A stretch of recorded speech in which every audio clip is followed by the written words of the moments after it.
ఆయన పేరు సదాశివు.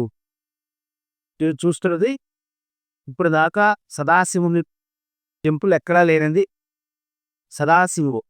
ఈశ్వరుడు కన్నా ముందు అవతారం సదాశివుడు. ఈ భూమి ఏర్పడిన తర్వాత మొట్టమొదటిగా భూమి మీద అడుగుపెట్టింది స్వామి సదాశివమూర్తి. మరి ఈ భూమి ఎప్పుడు ఏర్పడింది? 28వ యుగం నడుస్తోంది. 20 యుగాలు అయిపోయినాయి. 28వ యుగం నడుస్తోంది.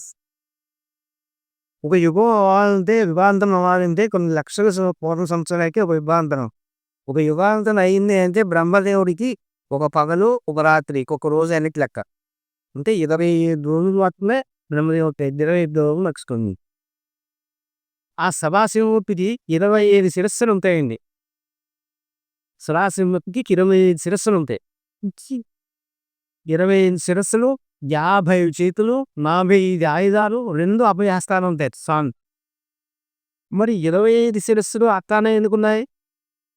ఆ కింద కనిపిస్తున్న 9 శిరస్సులు కూడా నవగ్రహాలకి ప్రతీక. ఆ పైనున్న 7 సప్త ఋషుల యొక్క ప్రతీక. ఆ పైనున్న 5 పంచభూతాల ప్రతీక. ఆ పైన 3 శిరస్సులు కూడా బ్రహ్మ విష్ణు మహేశ్వర ప్రతీక. ఆ పైన కనబడుతున్న స్వామి సదాశివమూర్తి. ఈ కుడిపక్క కనబడుతున్న అమ్మవారి పేరు చండికాదేవి. ముగ్గురు అమ్మలు కలిగితే చండికాదేవి. శ్రీ మహాపాళి, మహాసరస్వతి, మహాలక్ష్మి అంటే చండికాదేవి. చండీ హోమం మీరు పేరునే ఉంటారు. ఆ చండీ హోమం చేయాలి అంటే దృఢ సంకల్పం కావాలి, డబ్బు ఉండాలి, అన్నిటికన్నా మించి అమ్మ దయ ఉండాలి.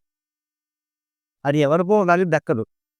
అటువంటి అదృష్టం ఈ క్షేత్రంలో 2 నెలలకు ఒకసారో 3 నెలలకు ఒకసారో మంచి ముహూర్తం చూసుకుని అవుతూనే ఉంటాయి. ఇక్కడ అమ్మవారు 18 చేతులు, 16 ఆయుధాలు, 2 అభయహస్తాలతో ఉంటారా అమ్మ. ఇక్కడ చూసినట్టయితే ఇక్కడ అమ్మవారు చిరునవ్వుతో ఉంటారు. ఎప్పుడు ఏళ్ళు కోరుకుంటారా అది ఇద్దాము అన్నట్టుగా ఉంటారు ఇక్కడ అమ్మవారు. ఇక్కడ ఏ మంచి కోరుకున్నా కూడా వెంటనే ఎక్కువ సమయం తీసుకోకుండా వెంటనే అమ్మ స్వామివారు బంధిస్తారు. ఈ ఓం శివశక్తి పీఠం, శక్తి పీఠం. ఇంత ఇటువంటి ఆలయ వక్కరత ఈ చుట్టుపక్కల ఎక్కడ కూడా ఇప్పటిదాకా ఎక్కడ లేదండి. ఏదైనా మంచి కోరికైతే చక్కగా కోరుకుని ఆ కోరిక తీరిన తర్వాత మనీ వచ్చి దర్శనం చేసుకుని వెళ్ళి